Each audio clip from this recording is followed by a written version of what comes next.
We spelen vandaag opnieuw met onze vaste basisopstelling. En dat zijn onze analisten Marnik en Christophe, onze feitjesleverancier Siebe en ikzelf, de host Matthijs. Welkom bij FC Limburg, de podcast.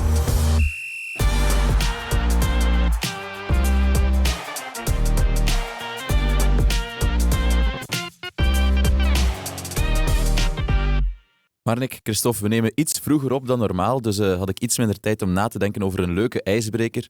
En daarom ga ik afkomen met een eeuwenoude klassieker. Hoe was jullie weekend? Oei. Leuk. Ik ben gisteren naar het voetbal geweest. Naar Testsport.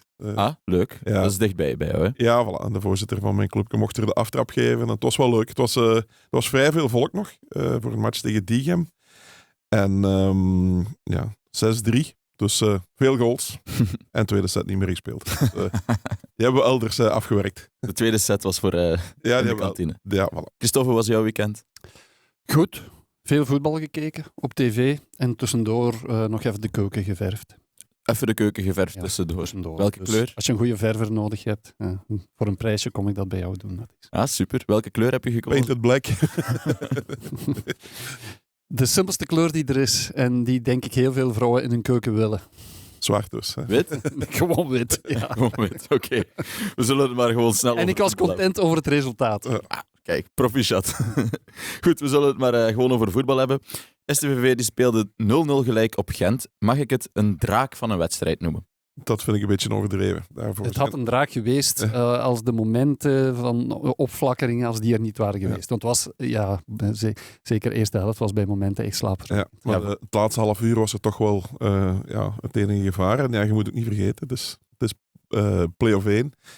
Dus ja, het is allemaal wat spannender. Spannender ook omdat Sint-Truiden natuurlijk 0 op 6 heeft gepakt. En je merkte ook dat ze ook zeker niet wilden verliezen, wat niet verkeerd is. Hè. Het was niet anders voor Gent. En voor Gent was er het zit heel veel druk op. Ja, voilà. En dat merkte je inderdaad aan het spel. Het was niet echt onbevangen zoals het in de reguliere competitie dikwijls was. Je moet ook niet verwachten in play-off 1 dat je dus 10 kansen gaat creëren. Hè. Dat is gewoon anders. En nu met creëren op zich heeft STV sowieso al wat problemen. Vooral die eerste helft, hè? Ja, maar dat heeft dus ook te maken met het niveau voor een stuk. En ook met het feit dat er... ik zie het in elke wedstrijd nu wel van play-off 1. Er gebeurt niet zo heel veel. Het duurt altijd. Bij Union was dat wel zo gisteren, omdat Union gewoon heel sterk was. Hè, en wel onbevangen kon voetballen ook, omdat ze de punten gepakt hebben, er goed voor staan, met vertrouwen spelen. Was echt wel indrukwekkend. En dat is nu bij Gent, maar ook bij STVV was dat anders. Niet dat ze geen vertrouwen hebben, maar je merkte wel dat dat onbevangen zat er minder in, waardoor dat ze ook meer moeite hadden om vlot te combineren. En daarbij kwam dan nog dat in die combinaties er te veel technische fouten werden gemaakt die vroeger niet werden gemaakt.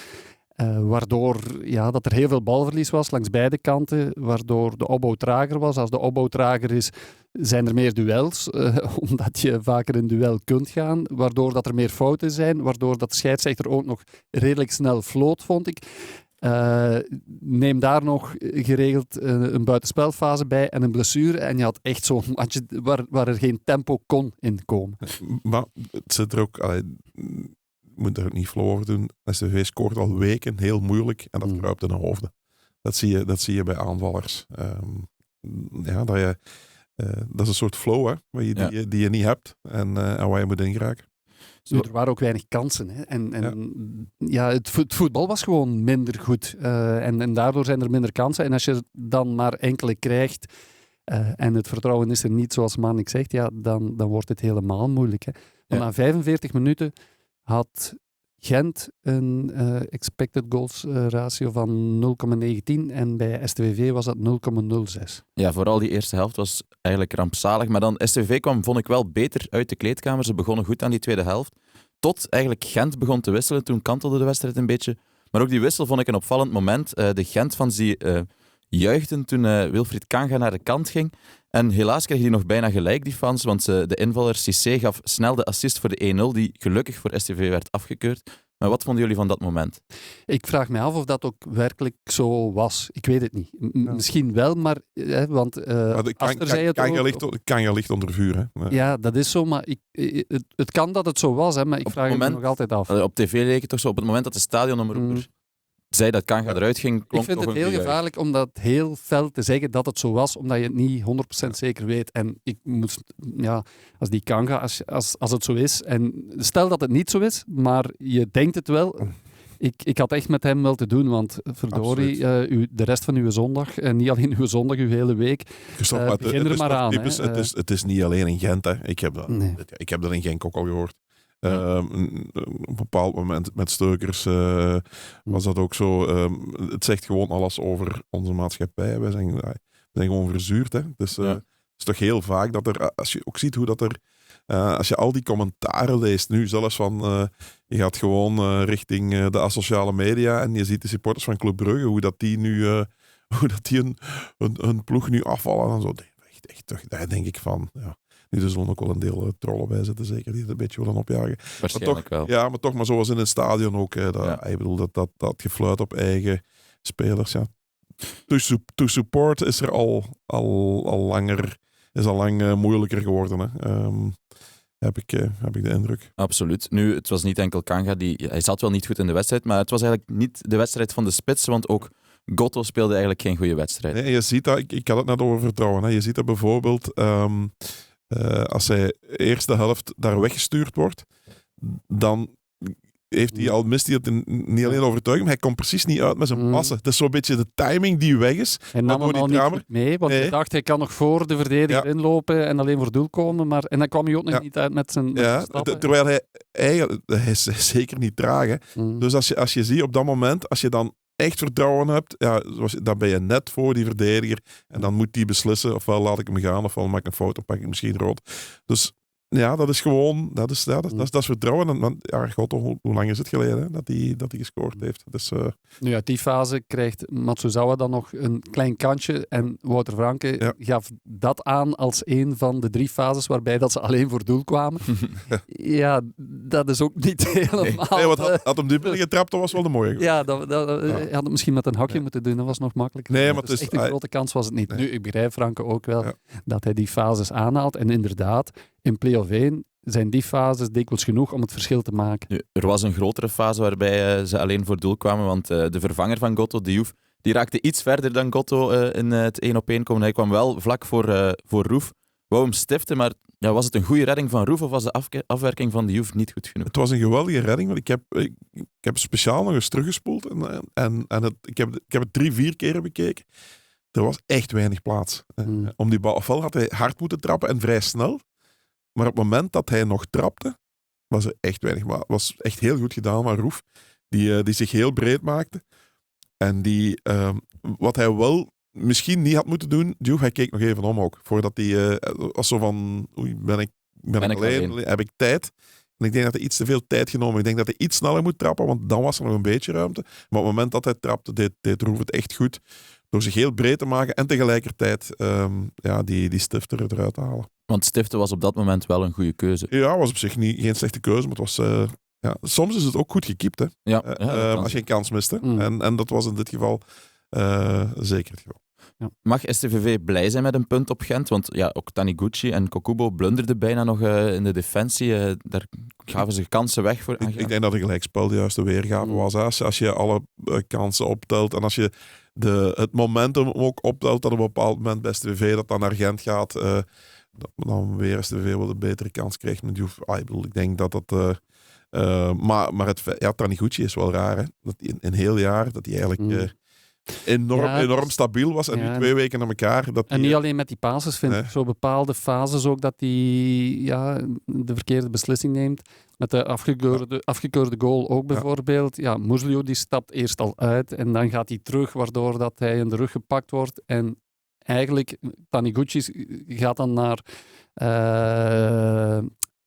hij gaat dan door. En terwijl dat Muslio daar eigenlijk toch nog kon terugkomen, waardoor dat team toch alleen voor goal komt. Dus daar een verkeerde beslissing van Taniguchi. Zo die momenten dat hij moet kiezen en dat hij blijkbaar op instinct de verkeerde keuzes maakt op dit moment. Het is een beetje vreemd. Maar zijn borstpas naar Kokubo was wel goed. Zijn borstpas naar Kokubo. Daar had hij ik denk Taniguchi heeft inderdaad ervaring genoeg om dat achter zich te laten en er opnieuw te staan, gewoon donderdag tegen anderen. Bovendien is Kokubo ook goed genoeg bezig om zo'n foutje wel achter zich te laten. Hè. En zeker als het geen gevolgen heeft. Dus ik denk niet dat dat nog een nasleep zal hebben. Matsuzawa die stond voor het eerst, geloof ik, dit seizoen in de basis. Maar hij heeft daar niet echt voor kunnen bedanken. Hè? Ja. Het was ook niet dat hij een slechte wedstrijd had. Nee. Hij was er nog een van de mannen waar nog een beetje gevaar van kwam. Ja. Dus, zijn voorzetten een paar keer die goed waren. Ook naar Yamamoto daar, de paas achteruit. Ja. Waar Yamamoto ook recht had moeten blijven. Hè. Hij zoekt de penalty echt op. Ja. Als hij gewoon de actie verder zet, dan zit er veel meer in. Ja, nog een naar Gotto die iets te ver achter de man en vrij hard was in de tweede helft. Het is ook geen makkelijke match voor Matsuzawa om in te starten. Hè. Bovendien, Christophe, dat is hetgeen wat we hebben het er ook al over gehad. Hè. Waarom vallen invallers vaak op? Dat is gewoon omdat het op dat moment in de wedstrijd dat het open ligt. Hè. Dat iedereen zijn beste krachten verspeeld heeft. Dat er wat meer ruimtes vallen. En grotere ruimtes, die zijn voor een type zoals hem echt wel belangrijk om acties te kunnen maken. Dus zolang het gesloten is het voor hem gewoon iets moeilijk. En is het voor elke buitenspeler die een actie maakt gewoon moeilijker. Maar we hebben het over Matsuzawa, omdat hij voor de eerste keer mag starten. Maar ik vond Sebaoui slechter dan Matsuzawa. Ja. Nu, STVV mag wel blij zijn met een punt op Gent. Zeker nadat ze al een tijdje niet veel punten hadden gepakt. Toch, Siebe? Na het gelijkspel tegen Gent blijft STVV steken op een magere 1 op 15. Voor een gelijkaardige reeks moeten we terug naar maart 2023. Toen de Canaries onder leiding van Bernd Hollerbach een zwakke serie neerzetten met nederlagen tegen onder meer Anderlecht, Westerlo en Sporting Charleroi, een gelijkspel tegen Genk en nog een verlies tegen KV Mechelen. Pas daarna konden ze opnieuw aanknopen met een zege dankzij een 2-1 overwinning tegen Seraing. Het is eigenlijk mooi dat het al zo lang geleden is, hè? Seraing. Maar vergelijk nooit een competitie met een play-off 1. Hè. Nee. Je hebt nu 3 matchen van play-off 1 en daarvoor was het Union en Genk. Dus dat is een lange play-off 1. Dat is een heel lange... Dat zijn eigenlijk 5 play-off 1 matchen.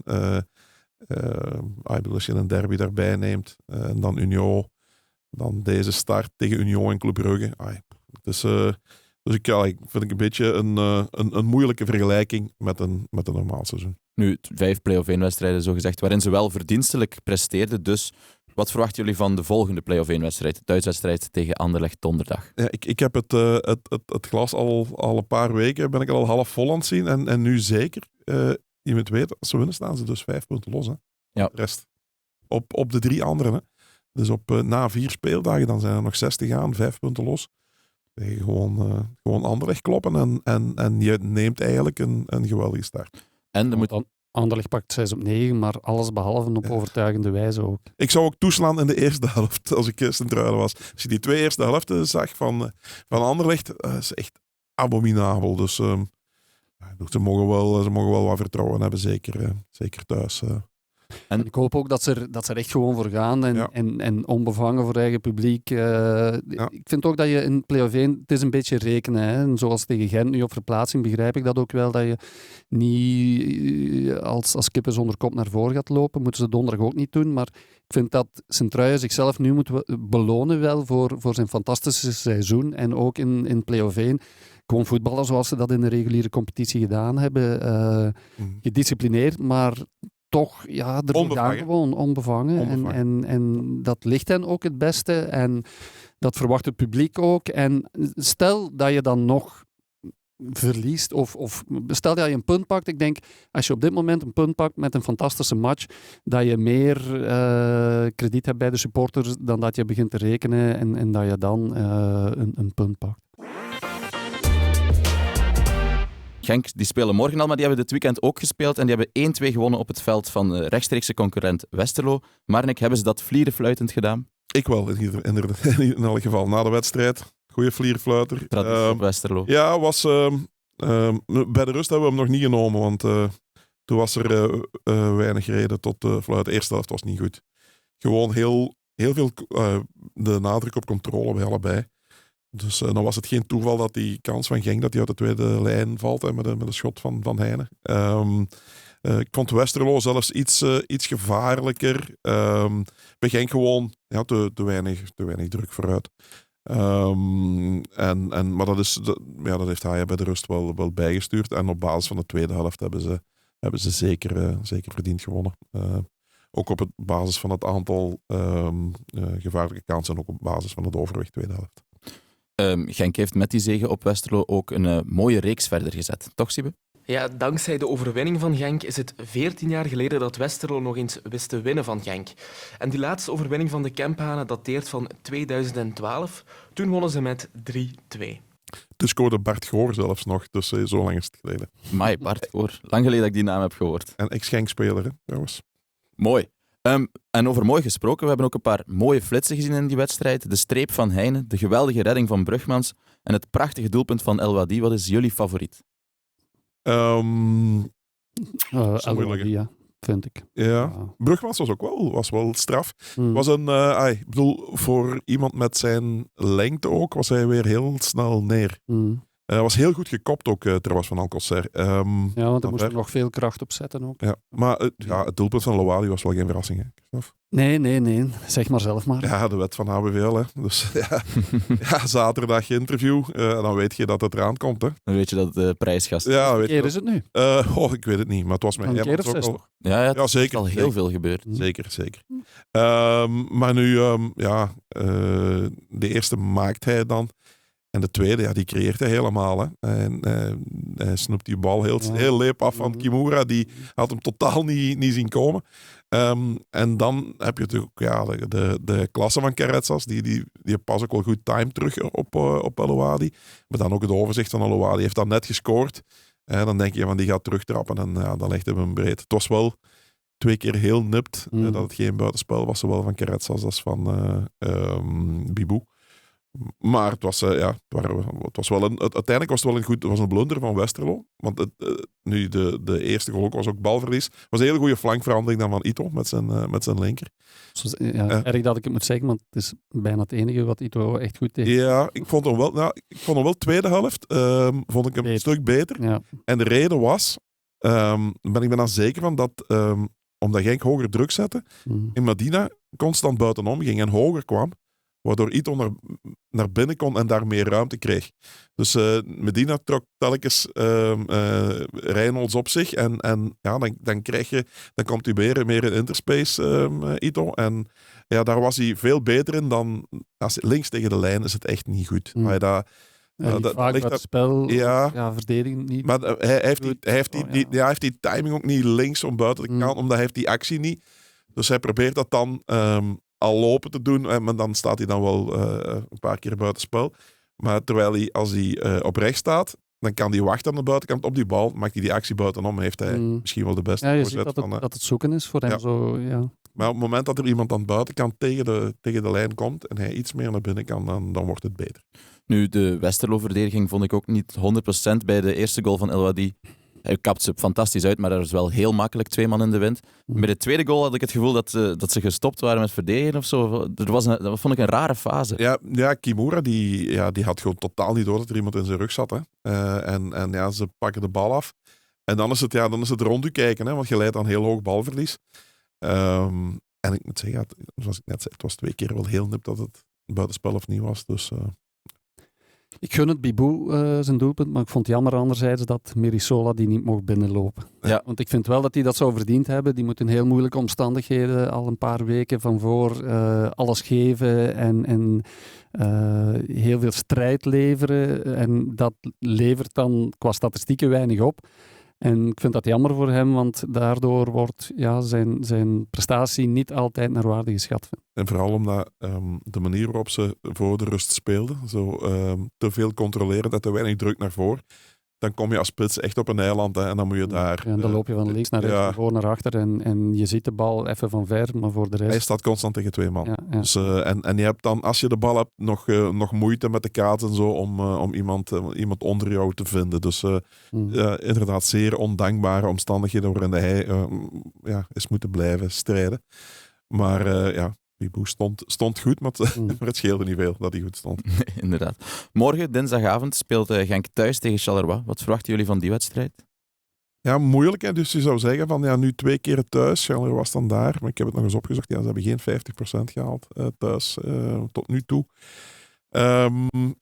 Ik zeg het, ze zijn een klein beetje nog altijd aan het zoeken bij Genk tussen... ze hebben daar 10 goals geslikt op 2 matchen. Tegen Lalovière en tegen Freiburg. Dat is er toch wel een beetje... Dat heeft erop ingehakt. En het heeft toch wel Nicky Hayen nog meer doen nadenken. Want het was ervoor al dat zij zoeken nog naar een vorm van stabiliteit. Waarvan je kan zeggen van, jongens, we moeten er niet elke week 3 maken om te kunnen winnen. En dat begrijp ik ook wel. Maar dat gaat dan vaak ten koste van de druk vooruit, van enthousiasme. Is iedereen van, oei, ik moet wel zien dat ik mijn positie hou. Dus dat, en ik moet zeggen, Nicky Hayen die erkent het ook. We hebben nog even nagebabbeld na de wedstrijd. En hij zegt ook, er zit een manier van voetballen in. Die er onder Vink was ingeslopen. Heel veel op balbezit. En die er moeilijk uitreikt. En ik begrijp dat ook, omdat in eerste instantie, dus dat eerste seizoen onder Vink, was dat ook heel succesvol. Dus je hebt een bepaalde manier van voetballen je eigen gemaakt, waarmee het goed gaat. En nu moet je in één keer totaal andere dingen gaan doen. En hij zegt daarvoor moet je constant nadenken. En dat is nu, ik bedoel dat niet denigrerend, dat voetballers niet kunnen denken. Maar je weet, als je iets in een bepaalde flow, als bepaalde naturel aanvoelt, je ziet dat bij ploegen die enorm, laten we nu de vergelijking maken met Union, die doen al jaren hetzelfde. En die hebben al jaren een bepaalde manier van voetballen. Die moeten echt niet meer denken. Hè. Dat is, je ziet dat is een soort, en dan krijg je een soort, soms voelt dat machinaal aan. Hè. Mm-hmm. Nicky Hayen zegt ook, wij gaan, dat gaat dit seizoen niet meer veranderen. Hè. Bijvoorbeeld ook het feit, Westerlo die zette hun lijn heel hoog in het begin. Eigenlijk, en er was niet altijd druk op de man en balbezit. Het makkelijkste dat er is gewoon een balkje erover. Je moet dan wel zien dat je hoeken maakt, dat je niet de bal verticaal, maar dat je diagonaal kan spelen. Je kan die achter die achterlijn leggen. Op zich is dat niet zo moeilijk, maar dat zit daar gewoon niet in. Die zijn zo gewoon van in te spelen, te kaatsen en nog eens te kijken, tussendoor spelen. Dus dat directe, daar hebben ze het heel moeilijk mee. En dat is ook een van de redenen, denk ik, dat het thuis niet zo makkelijk is, omdat ze hebben ook 1 keer gewonnen, denk ik, met 3-0. Dat was tegen KV Mechelen. En voor de rest zijn dat allemaal nipte uitslagen. Je hebt nooit zoiets van, kom jongens, hop, erop en erover en we gaan ervoor. Zoals we er net hadden over STVV, dat onbevangene. Dat mis je en dat gaat er denk ik niet meer in geraken. Dus het gaat weer 2 keer ook thuis tegen Charleroi en tegen Standaard zaterdag dan.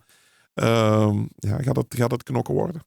Ik denk dat bij Genk inderdaad het een beetje tegenovergestelde is van bij STVV. Als STVV onbevangen speelt en ze halen daar een resultaatje mee, dan is dat goed voor de supporters. Ik denk dat bij Genk andersom is. Natuurlijk willen de supporters ook heel goed voetballen en dan nog winnen. Maar ik denk dat Genk zijn seizoen kan redden en hoopt te redden door gewoon Europees voetbal te pakken. Ja. En op het einde van de competitie zal dan niemand nog zeggen van het was met slecht voetbal of het was niet goed genoeg of het was niet sprankelend genoeg. Dan is er gewoon Europees voetbal en is het seizoen geslaagd. Het is het probleem daarvan, van dat onbevangen, als dat er niet is dat je thuis heb je dat soms wel nodig, ook om het publiek achter je te krijgen. Van, zo'n dinsdagavond in het midden van de week. Ja, dat gaat heel... Ik vrees dat er weinig volk gaat zijn. Ja, ik denk dat de meeste mensen eerder uitkijken naar een zaterdagavond 5:15 tegen Standaard dan dinsdagavond tegen Charleroi. Maar dit is ook play-off 2 en daar moet je door, hè. Daar moet je door gewoon. Het is maar langs de andere kant, ze zijn vertrokken met 7-9. Hè. Er is eigenlijk weinig reden om te twijfelen. Zeker die tweede helft was goed genoeg om op door te gaan. Je speelt ook tegen een ploeg helemaal zonder vertrouwen. Hè. Charleroi, die hebben nog niks gepakt. Met andere woorden, als fans een doelpuntenkermis willen zien, dan moeten ze morgenavond naar het stadion van Genk gaan. Ja, een doelpuntenkermis, ik weet niet. Charleroi was wel een ploeg, ja, die tot nu toe, denk de 3 matchen op Westerlo. Dan hebben die thuis tegen Antwerpen, dan wel, maar dan daarna nu tegen Standaard. Die zijn nog altijd wel dominant en dat is echt geen slechte ploeg. Hè. Mm. Maar die hebben echt wel een beetje vergelijkbaar met Genk. Een efficiëntieprobleem. Ze zijn onmakkelijk goals slikken. Ook de meest onwaarschijnlijke goals nu ook weer. Zo'n afgeweken bal in de 94e minuut. Ja, als je zo in die hoek zit, dan ook waar de klappen vallen. Ja, dan raak je daar moeilijk uit. Dus voor Genk is te hopen dat ze daar dinsdag nog niet uit geraken. Dat ze dinsdag nog kunnen profiteren van het vormdipje van Charleroi. Goed, dan ga ik vragen naar jullie spelers van de week. Christophe, ik begin bij jou. Ik ga voor een keer niemand kiezen van STVV of Genk, maar Camille van der Perre van Union. Ook gewoon omwille van de wedstrijd van Union tegen Club Brugge was echt wel heel sterk. En dan kan je je afvragen, was Club Brugge zo zwak of Union zo sterk? En in dit geval denk ik Het tweede. dat Union zo sterk was vooral. Nu, Club Brugge heeft wel veel blessures en zo. Van Aken, die wordt echt wel gemist. En als je een goede ploeg bent, dan laat je een andere ploeg slechter spelen. Ja, en dat is hun grootste kwaliteit, hè, van Union. Ja, zo is dat. Maar ja, we hebben het al dikwijls gezegd en het is een open deur intrappen een beetje, maar wat Union blijft doen, telkens vertrekt daar een race van spelers en komen er anderen en die halen echt een onwaarschijnlijk niveau. Biondic ook, die blijkbaar van Trier komt, 4e klasse in Duitsland. Ja, dat is eigenlijk ongelooflijk. Maar dus Camille van der Perre, ex-Genk, dat wel.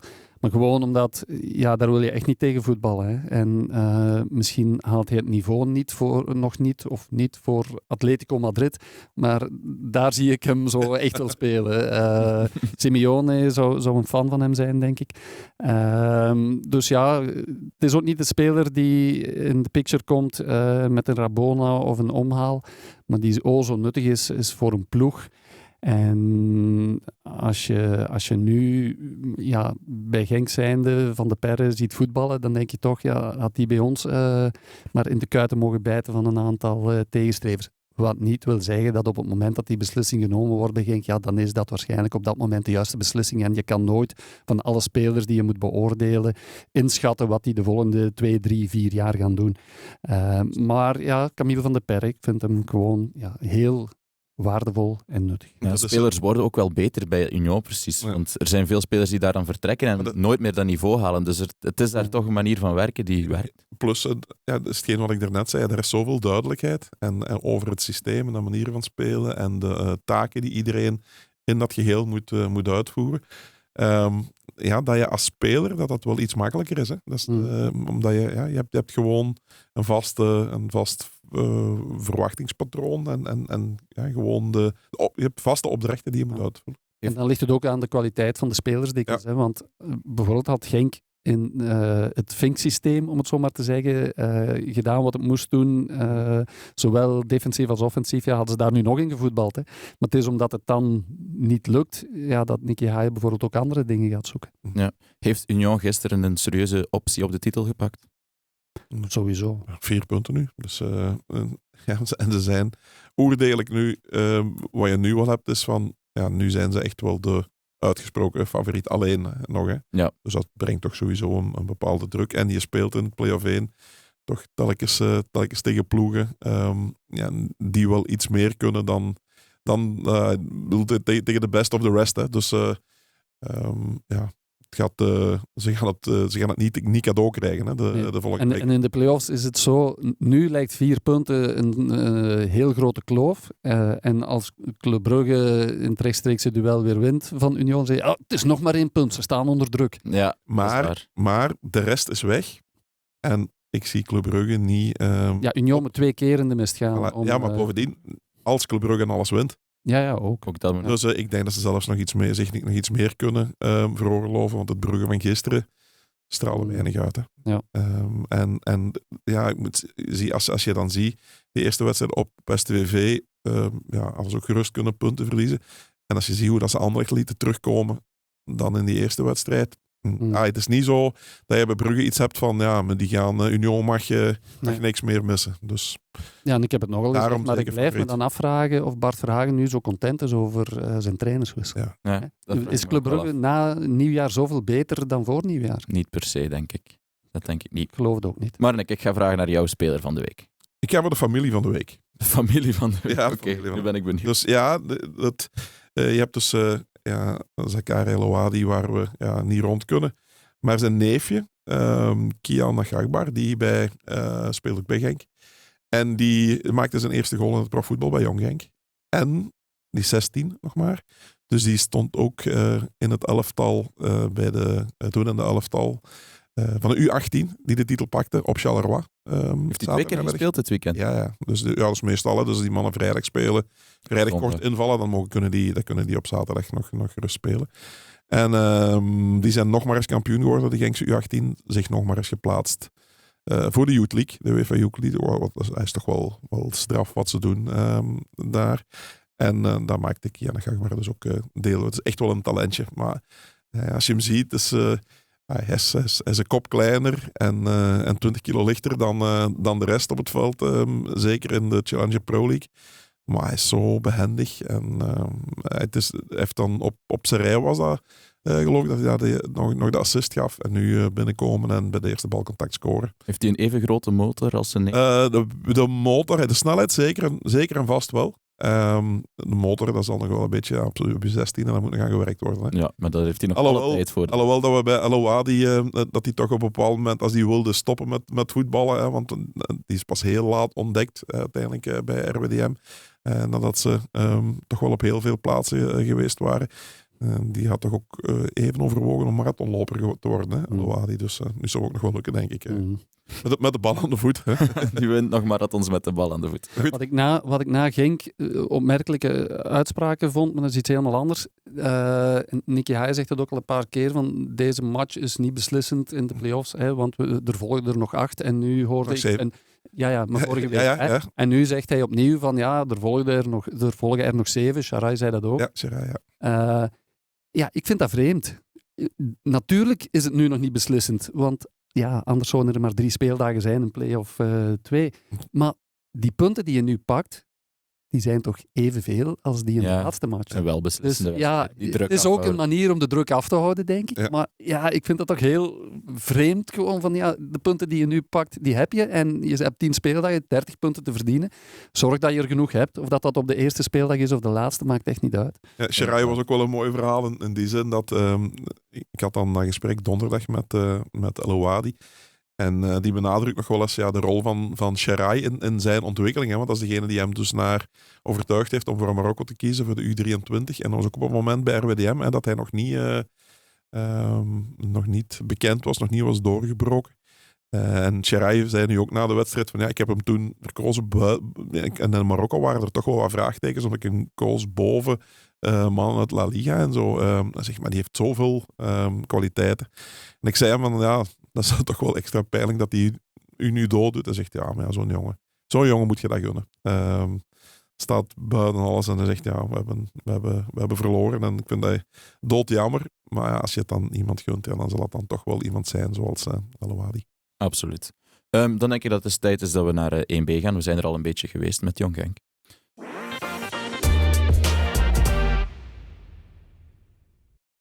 Maar Patro die wonnen met 4-0 van Frank Borin en zo nemen ze voor het 3e jaar op rij deel aan de promotieplayoffs. Een overtuigende zege die deugd zal doen na een moeilijkere periode. Ja, het was goed dat het al vrij vroeg in de juiste plooi lag, de wedstrijd. Hè. Zoals je zei, ze zaten niet in de beste periode en er waren zo wat twijfels. En als je dan van het begin die gewoon... Maar ze deden ook wel goed. Direct de tegenstrever naar de keel grijpen. Vooral is ook is zeker niet de beste ploeg uit de reeks, maar je moet het nog maar doen. Want op dat moment komen er zenuwen. Dan is het wel goed dat je dus Stef Peters en Rajan Nainggolan hebt die nog wel een Dat was paar wel niet andere... super gekiept, vond ik. Nee. Die 1-0. Nee, ik zeg maar je komt goed. voor, voilà, Ja. je Na gaat 52 door, seconden, je gaat door en dan valt er toch wel direct een groot stuk van die druk weg. En één keer 2-0, dan weet je dat het gebakken is. Inderdaad. Ook Lommel speelt die play-offs. Maar ze starten niet tegen Patro. Ze zijn 3e en 4e geworden. En dus speelt Patro tegen Beerschot en Lommel tegen Luik. Derde en vierde van de 4 natuurlijk. Hè. Dus Patro tegen Beerschot, Lommel tegen Luik. Krijgen we een Limburgse finale? Het zou mooi zijn. Mhm. Het is niet vanzelfsprekend, hè? Nee, maar de winnaar van die finale speelt dan nog tegen FC de kampioenen. Hè? Dus, Tegen Dender, waar ze FC de kampioenen hebben laten spelen tijdens de rust of na de 1-0? Ik klonk van in de tribunes nadat ze 0-1 achterkwamen.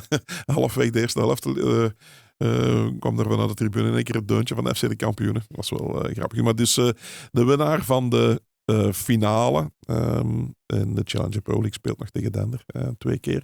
Het wordt moeilijk.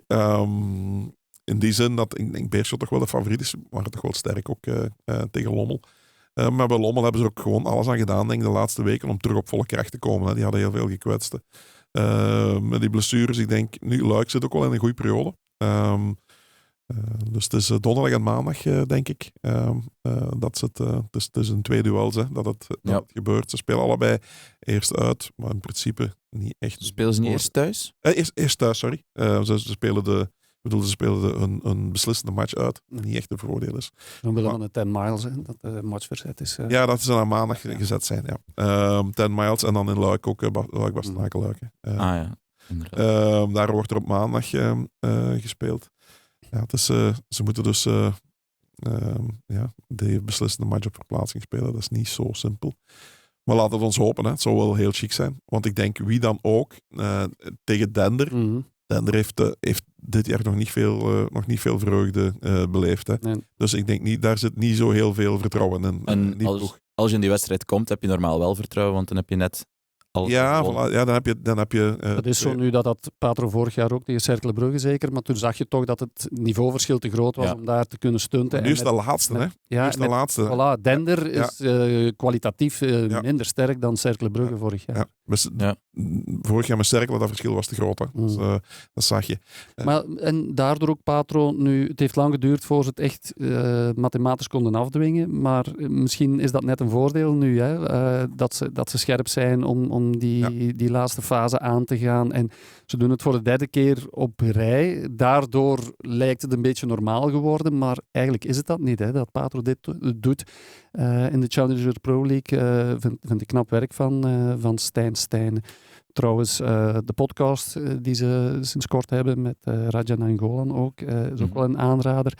Een momentje eruit was een verwijzing naar onze krant, onze app, waar wij een artikel hadden over een speler van Genk die zijn been geamputeerd was. En Stijn haalde het aan in de podcast. Hij had een foto bij ook en hij verwees naar het artikel en hij zei van ja, als ik die kerel zie en die heeft nog 1 been en die wil zo graag voetballer zijn en die heeft er alles voor over en hij wil dat echt bereiken. Als ik dan tegen een speler bij mij in de kleedkamer moet gaan zeggen dat hij in duel moet gaan en dat ik hem daarvoor moet motiveren, ja, dat kan er bij mij niet in, zegt hij. Ja, dat was een heel mooi moment. Wel een mooi moment voor Stijn. Goed dat hij dat aanhaalt. Een mooi artikel uit onze krant natuurlijk. We staan er, of voetballers staan er misschien te weinig bij stil soms. Hoe mooi het is om te mogen voetballen. Mooi het is om te mogen voetballen. Absoluut. Want niet alleen voetballers. Nee, maar ik mis dat ook vaak. Want je hebt dan ook zo van, ja, die match, ja, nu gaan ze er wel zeker voor gaan. Hè. Dan denk je, ja, maar je moet elke match ervoor gaan. Ja. Allee, extra gemotiveerd. Je moet je nu nog extra motiveren gewoon om de mooiste beroep ter wereld te beoefenen. Ja, dan moet je toch gewoon... Altijd 100%. Ja, gewoon alles geven wat in je hebt. Absoluut. Jong Genk dan nog. Die speelde 1-1 gelijk tegen Jong Gent. We hebben het er al even over gehad. Een beloftewedstrijd die er eigenlijk niet meer zo heel veel toe deed. Ondertussen is wel RWDM als 13e van 17 ploegen gedegradeerd. Zij vechten dat dan terecht aan, hè, want eigenlijk het voelt zo fout. Vind jij RWDM en terecht in ene zin kloppen? RWDM, de ploeg die hoeveel punten is kwijtgespeeld? Omdat ze dus die hebben 4 punten aftrek gekregen, dacht ik. Gewoon omdat ze niet voldoen aan wat normaal is. En dat is gewoon uw budget rondkrijgen. En uw spelers uitbetalen en iedereen uitbetalen. een advocaat krijgen ze nu nog wel betaald blijkbaar, hè, om dit aan te vechten. Maar het is toch, ik bedoel, waarom denk je dat ze het aanvechten? Het is niet... ik heb enorm te doen met die supporters. Hè. Ik ben, dat is een club, dat is echt wel die supportersbase die zij hebben. Die staan er al jaren en die hebben dus al 38 fusies meegemaakt. En die staan er nog altijd. Maar als je dan ziet, die eigenaar, wat die daar allemaal mee gedaan heeft met die club. En die zo heeft laten verkommeren. Ja, en dan nu, waarom denk je dat ze het aanvechten? Gaan ze failliet als ze niet... Ja, nee, maar ze zijn al failliet. Hè. Dus ze kunnen niet meer failliet gaan. Dus hij wil ze verkopen.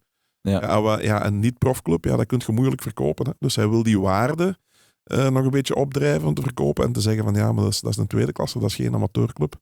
Dus ik vind het... sportief gezien dan? Sportief gezien. Ja, ik bedoel, als je het systeem... Er scheelt iets mee met het systeem. Hè, dat je als nummer... hoeveel? Ja, nummer 13 van de 17. Dat je dan, daar scheelt iets mee met het systeem.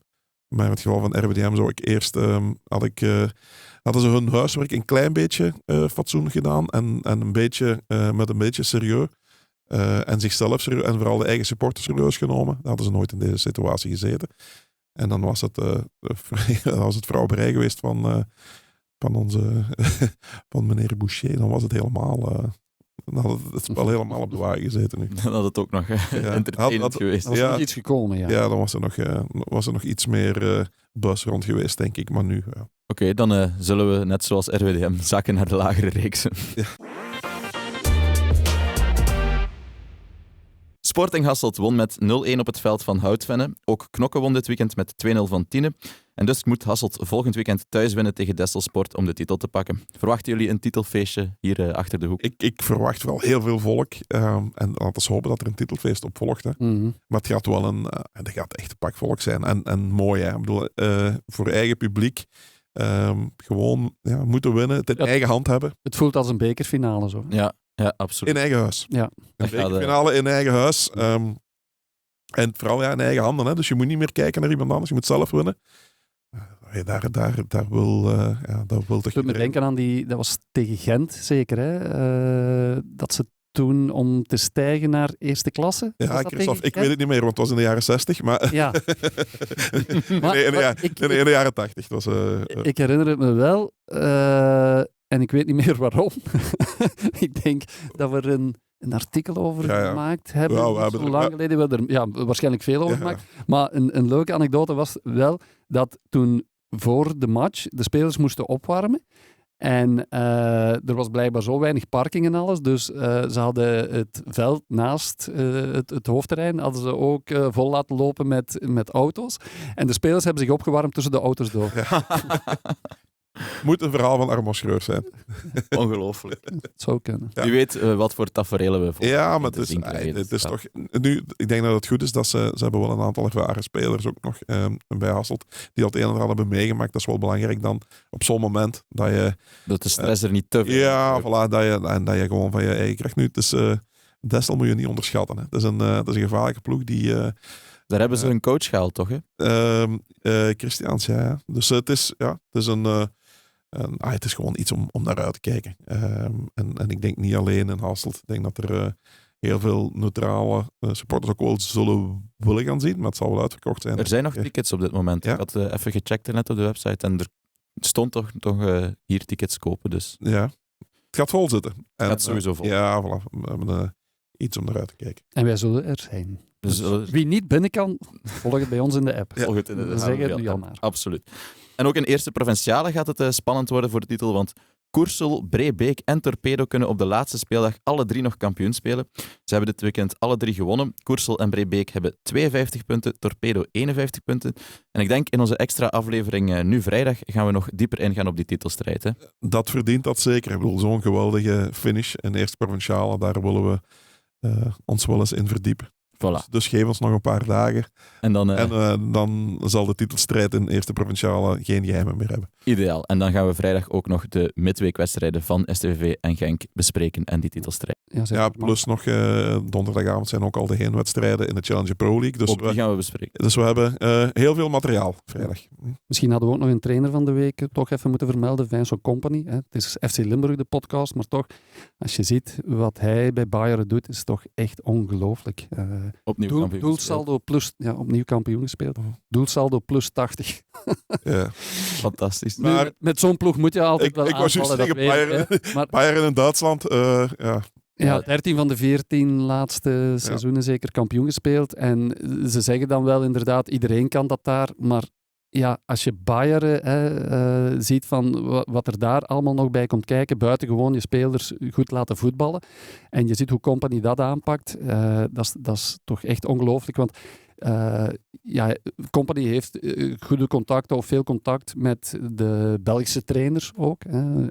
En zij gaan ook graag bij hem op stage of zij kunnen ook echt altijd bij hem terecht, of ook vaak bij hem terecht. Bijvoorbeeld Wouter Franke heeft ook een heel goed contact met Kompany. En Franke vertelde me een keer ook dat Kompany hem gezegd had van, ja maar Wouter, wat jij moet doen bij STVV, eigenlijk is dat moeilijker dan wat ik moet doen bij Bayern. Als ik een oefening voorbereid, ik leg dat 1 keer uit en dat gebeurt gewoon. De spelers doen dat. Dus op dat vlak heeft hij het iets makkelijker dan blijkbaar, zegt hij zelf. Maar alles wat erbij komt kijken bij een topclub als Bayern, blijft daar maar overeind. En de manier waarop dat hij dat doet, is het eigenlijk... Ik zit eigenlijk al te wachten en ik begrijp ook dat hij dat de eerste 10 jaar zeker niet gaat doen, maar totdat Kompany bondscoach wordt ook. Ja, dat Die gaat lof- ooit ja. wel gebeuren. Ja, Dat moet toch ooit gebeuren. Ja. Hè? Erik Gerrits is het niet geworden hè? En dat is jammer. Hij heeft ook zijn redenen hè? Met de gezondheid van Erik Gerrits, want ik denk dat hij het anders wel was geworden. Maar Vincent Kompany, die nooit bondscoach wordt van België, Ja. kan. vooral Eerst een paar keer de Champions. Ja, vooral ook de lof die hij krijgt van dat bestuur. Dat zijn niet mensen die veel meest lof makkelijke geven. Hè. mensen, Nee, ja. nee. Ja. Dat is, maar de lof die hij krijgt over de manier dat hij die ploeg samenhoudt. Die zeggen dat dat zo onwaarschijnlijk is. Want ja, het is altijd de FC Hollywood geweest daar, Bayern. Maar ze hebben dan ook gekozen voor jonge spelers erbij. Dus niet voor nog extra vedetten, want hij past dus ook nog jongeren in. Ook nog eens. De manier waarop hij dat doet, wanneer hij die ploeg samen... Want dat is dus echt een ploeg. Hè. Als je die ziet vieren, die ploeg, dat is echt... Dan zie je van... Ja, dat is topklasse. We mogen er 4 op zijn. Ja, in Belgium. Want Kane bijvoorbeeld ook. Hè. Bij Tottenham was het altijd een heel goede spits, maar voor de echte top is het toch niet genoeg. 51 goals. Nee. 51, ongelooflijk. Ja. En zo zijn we van FC Limburg naar FC Hollywood gegaan. En gaan we denk ik best afronden. Dankjewel Marnik en Christophe voor jullie deskundige analyses. Dankjewel Siebe voor de feitjes en de techniek. En vrijdag duiken we opnieuw diep in het Limburgs voetbal. Tot dan.